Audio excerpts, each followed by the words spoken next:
बिस्मिल्लाहिर्रहमानिर्रहीम। आज हम एक नए सिलसिले का आगाज़ करने जा रहे हैं। मेरी किताब कुछ बरस पहले शाया हुई थी, नगर नगर पंजाब। इस किताब के अंदर पंजाब के तमाम शहरों और कस्बों की तारीख़, तहज़ीब, तमद्दन, अदब के हवाले से तज़किरे मौजूद हैं और इसके शुरू के अबवाब में पंजाब की कदीम तारीख़ व तहज़ीब का इर्तकाई जो मराहल हैं उनका भी तज़किरा शामिल है। मैं आपको इस पूरी सीरियल के अंदर जो मुख्तलिफ़ किस्तों में होगी बताना चाहूँगा कि हमारे जो पंजाब के इस वक्त तमाम शहर और कस्बे हैं वो किस तरह से अपनी इर्तकाई शक्ल को अपनाते हुए आगे मौजूदा शक्ल को पहुँचे हैं। हम एक एक शहर का इंशाल्लाह तज़किरा करेंगे, एक एक ज़िले का जिक्र करेंगे। तो उन तज़किरों से पहले मैं ज़रूरी समझता हूँ कि पंजाब की कदीम तहज़ीब और तमद्दन का थोड़ा सा तज़किरा आज एक इसके अंदर कर लिया जाए। मुहक्किकीन के नज़दीक पंजाब दुनिया के उन ख़ित्तों में से एक खित्ता है जो पुरानी तहज़ीबों में कदीम तरीन तहज़ीबों में से शुमार होता है और बिलख़ुसूस जो पंजाब की वादी समा है इसको तो कदीम तरीन तहज़ीब गर्दाना गया है। ये सवां वैली किन ख़ित्तों पर मुश्तमिल है?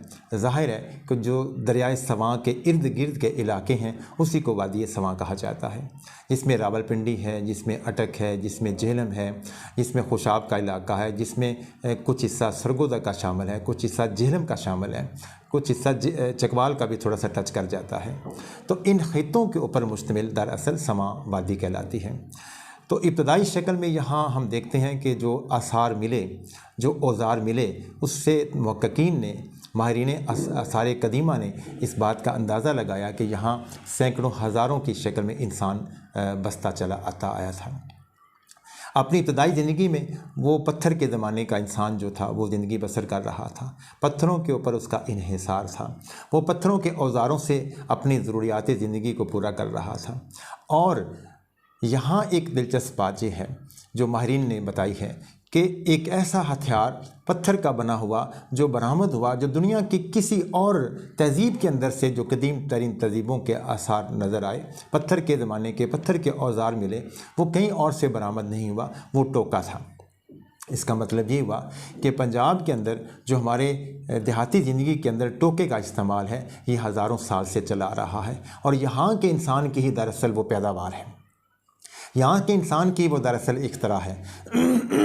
तो हम देखते हैं कि इस तरह के औज़ार इंसान ने बनाना शुरू किए, अपनी ज़रूरियात ज़िंदगी को पूरा किया।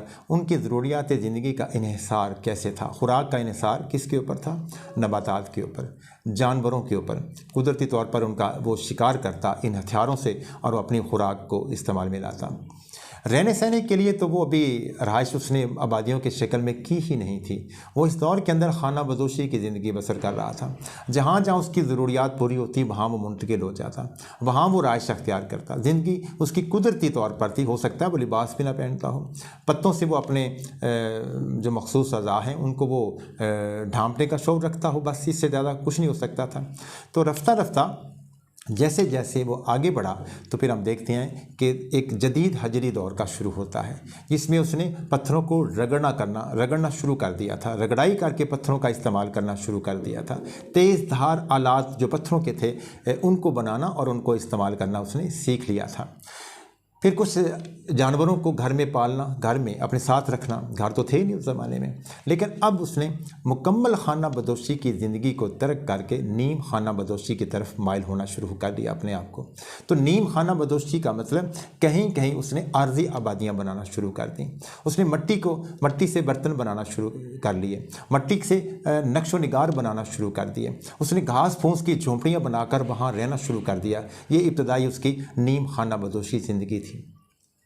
जहाँ वो ठहरता वहाँ वो ज़ाहिर क़याम करता है, फिर वहाँ से हालात नासाजगार होते तो कहीं और मुंतकिल हो जाता। उस ज़माने में मौसम की शिद्दत इस तरह से नहीं थी, बारिशें ज़्यादा होती थीं और जंगलात बहुत ज़्यादा थे, तो इस वजह से उनको मौसम की शिद्दत का, गर्मी का इस तरह से एहसास नहीं होता था। तो हम देखते हैं कि जदीद हजरी दौर के अंदर जब उसने एक जगह पे कुछ ना कुछ क़याम करना शुरू किया तो वो जो आबादियाँ होती थीं वो किसी वजह से तबाह बर्बाद होती, तो फिर उन्हीं जगहों पर वो एक बुलंद टीलों पर फिर नई आबादियाँ बनाना उसने शुरू की। इस ज़माने का हम देखते हैं कि जो पंजाब के अंदर दौर नज़र आता है, कई जगहों पर हमें सैकड़ों की शक्ल में छोटी छोटी बस्तियाँ नज़र आती हैं, जिसको हड़प्पाई दौर कहते हैं, जो 2500 लेकर 3000 साल के अरसे के ज़माने का दौर है। इस हड़प्पाई दौर के अंदर हमें पंजाब के अंदर जो मुख्तलिफ उस वक़्त के आबादियाँ या शहर या कस्बात आबाद होते हुए नज़र आते हैं, जो माहिरीन आसार कदीमा ने दरियाफ़्त किए। उसमें पिंड और शहरी का नाम है। टक्सला के करीब जो सराय काला का खंडर नज़र आया, वो भी अपने ज़माने का एक बड़ा शहर था। खंडा एक शहर था, जलीलपुर था, हड़प्पा था, भूत था। और फिर माहिर आसार कदीमा मोहम्मद रफ़ीक मुग़ल साहब ने जो तहकीक की, जो खोज लगाया, तो चोलिस्तान के अंदर सिर्फ 362 ऐसी बस्तियां उन्होंने वहाँ उनके आसार, उनके टीले जो हैं वो दरियाफ़्त किए, जो कि वहाँ किसी ज़माने के अंदर, उस ज़माने के अंदर वो आबादियाँ मौजूद थीं जो हड़प्पाई ज़माने की थीं। तो गोया कि उस ज़माने में पंजाब एक आबाद होता हुआ हमें नज़र आता है, बसता हुआ हमें नज़र आता है। पानी की बाफर तादाद थी, दरियाई निज़ाम था। इस दरियाई निज़ाम ने भी यहाँ की तहज़ीबी और तमद्दनी ज़िंदगी को आगे बढ़ाने में बड़ा अहम रोल अदा किया है। ज़राअत की तरक्की में, बस्तियों को बसाने में, सनतकारी में, कई इजादात बनाने में इस दरियाई निज़ाम का बड़ा अहम किरदार है।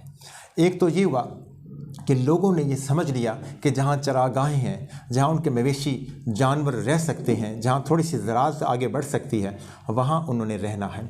तो दरियाओं के नज़दीक ये सारा माहौल उनको दस्तयाब था, क्योंकि वहाँ चरागाहें, जंगलात, उनकी इस्तेमाल की चीज़ों की दस्तयाबी, ये सारी चीज़ें दरियाई निज़ाम के साथ साथ वहाँ जुड़ी हुई थीं।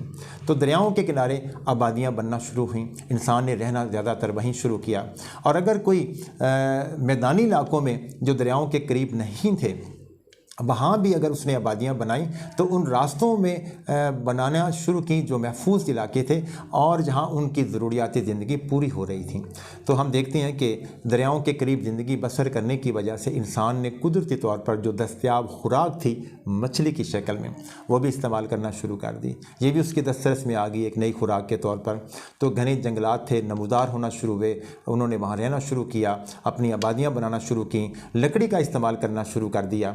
लकड़ी वहाँ से भी दस्तयाब थी और शुमाली इलाकों से जो दरियाओं के ऊपर से नीचे आने वाले रास्ते से, उनके रास्ते से जो लकड़ी बह कर आती थी, उनको वो निकाल कर अपने इस्तेमाल में लाने के लिए भी वो अब कारीगर होते चले गए थे।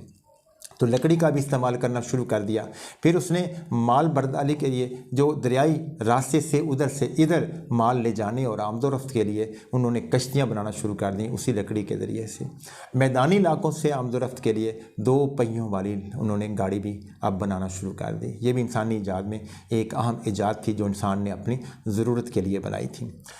बर्तन बनाना शुरू कर दिए मट्टी से, चिकनी मट्टी से उन्होंने अपने घर की दीवारें बनाना शुरू कर दी, चिकनी मट्टी से बर्तन बनाना शुरू कर दिए, जिससे उसकी जो दरियाई चिकनी मट्टी होती है, इससे क्या होता था, मजबूती आ जाती है। इस मट्टी से बने हुए बर्तन, इस मट्टी से बने हुए घर की दीवारें वो मजबूत हो जाती हैं। तो ये भी इंसान ने अपने इर्तिकाई जो शक्ल आगे बढ़ाते हुए वो इस्तेमाल करना शुरू कर दी थी। फिर हम देखते हैं कि शहर के दिफा के लिए जो बस्तियां बनाई गईं, जो शहर बनाए गए उस ज़माने में, तो वहाँ पर उन्होंने अपने तहफ़्फ़ुज़ के लिए इर्द गिर्द फसीलें भी बना ली। ये तहफ़्फ़ुज़ 2 तरह से था। एक तो ये कि खूनखार जानवर, ज़ाहिर घने जंगलात थे इर्द गिर्द, तो उनसे तहफ़्फ़ुज़ भी दरकार था। और दूसरा लूट मार का भी थोड़ा थोड़ा सिलसिला अब शुरू था, तो उनसे तहफ़्फ़ुज़ के लिए भी इर्द गिर्द फसीलें बनाना ज़रूरी था। तो उन्होंने फसीलें भी बनाना शुरू कर दी। ये फसीलें बनाने का रिवाज हज़ारों साल से शुरू होकर किसी हद तक गुज़श्ता 100-200 साल तक जारी रहा। और आप देखें लाहौर के अंदर जो फसील थी अंदरून शहर के इर्द गिर्द, मुल्तान जो था वो इर्द गिर्द फसील के अंदर घिरा हुआ था। इस तरह के बड़े शहर और कस्बे, बल्कि देहात भी कच्ची या पक्की दीवारों के अंदर वो घिरे हुए होते थे। एक बात तो ये थी कि फसील और फिर उनके अंदर आने जाने के दाखिली और ख़ारजी रास्तों के लिए दरवाज़े बड़े बड़े बनाए गए, जो वक्त पर खुलते वक्त पर बंद हो जाते थे। फिर आपने एक देखा कि हमारे जितने पुराने कस्बे और शहर हैं, आज भी अगर उनको देखें, उनकी गलियां आपको तंग और टेढ़ी नज़र आएंगी। हालांकि ज़मीन तो वाफर थी। ये तो आज के मसाइल हैं कि रकबे कम हैं तो ये गलियां अगर बारीक रख ली जाएं, लेकिन आज तो खैर बारी नहीं खाता, गाड़ियों ने गुजरना होता है।